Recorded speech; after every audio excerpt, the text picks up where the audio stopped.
અમારા ગણપતિ ગ્રુપના એક સભ્ય છે દીપક ઝાલા કરીને, એ 3 દિવસથી અહીંયા સિનર્જી હોસ્પિટલમાં એડમિટ હતો. એને છાતીમાં દુખાવો હતો, એના હિસાબે અમે એને એડમિટ કર્યો હતો. પણ આ લોકો હોસ્પિટલવાળા એવું કીધું કે એની કિડનીમાં તકલીફ છે, કિડનીના રિપોર્ટ કરાવો. 3 દિવસ કિડનીના રિપોર્ટ જ કરાવી રહ્યા. આજે વહેલી સવારે 5 વાગે હાર્ટ એટેકથી એનું મૃત્યુ થયું છે. અને આ લોકો એવું કહે છે કે એને એટેક આવી ગયો ને એટલે એનું મૃત્યુ થયું છે. ખરેખર એવું નથી. આ લોકોએ 3 દિવસ બેદરકારી જાળવી છે. બેદરકારીમાં મોટો હાથ ડૉક્ટર કલ્પેશનો છે. અને કલ્પેશ સાહેબે ફોનથી જ ખાલી એ લોકોની સારવાર લીધી છે. છોકરો આઈસીયુમાં 3 દિવસથી હતો. અને ગમે ત્યારે અમે જતા તો એમ કહે છે કે છોકરાને સારું છે. છોકરો એમ કહે છે કે મને છાતીમાં દુખે છે. તો ડૉક્ટરે અત્યાર સુધી કોઈ એની ભાળ લીધી નથી.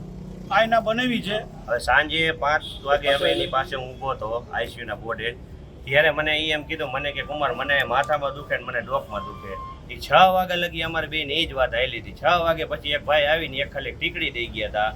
તે પછી એમ કીધું, મેં એને કીધું લીંબુ શરબત દઈ જાવ. પછી લીંબુ શરબત દેવાયા હતા. ત્યારે એ ટીકડી પીધા પછી એ ભાઈને કોઈ જાતનો કાંઈ ફાયદો થયો ન. ત્યારે એમ જ કહેતા હતા. અને 6 માં 5 ઓછી એમ કહી દીધું આઈસીયુ ટાઈમ પૂરો થઈ ગયો. અને આ ભાઈ યા લગી એમ કહેતો હતો મને આ માથું દુખે ને મને હાથ દુખે ને મને છાતી દુખે. આ જ વસ્તુ એ ભાઈ બોલ્યો ઠેઠ લગીને. સવારે 5 વાગે એમ કીધું એનું હૃદય બંધ થઈ ગયું, એ ડેથ થઈ ગયો. તમારે જે હગાવાલો એને આવીને લઈ જવાયા. એટલે આ બેદરકારી એ કલ્પેશ સાહેબની મોટામાં મોટી બેદરકારી છે. દીકરો હતો.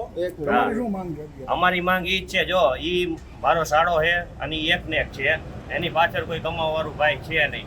એના મમ્મી પપ્પા એ મોટી ઉંમરના, હજી એને મમ્મી પપ્પાને ખબર પડશે ને તો એને શું થાય એ હજી કોઈ નક્કી નથી. બરાબર, અમારી માંગ એક જ છે કે તમે આટલા પૈસા ભરતા આ ટ્રીટમેન્ટ થઈ નથી. અમને ન્યાય મળવો જોઈએ. ત્યાં લગી આયાથી બોડી ઉપર છે નહીં, જ્યાં લગી ન્યાય નહીં મળે ત્યાં લગી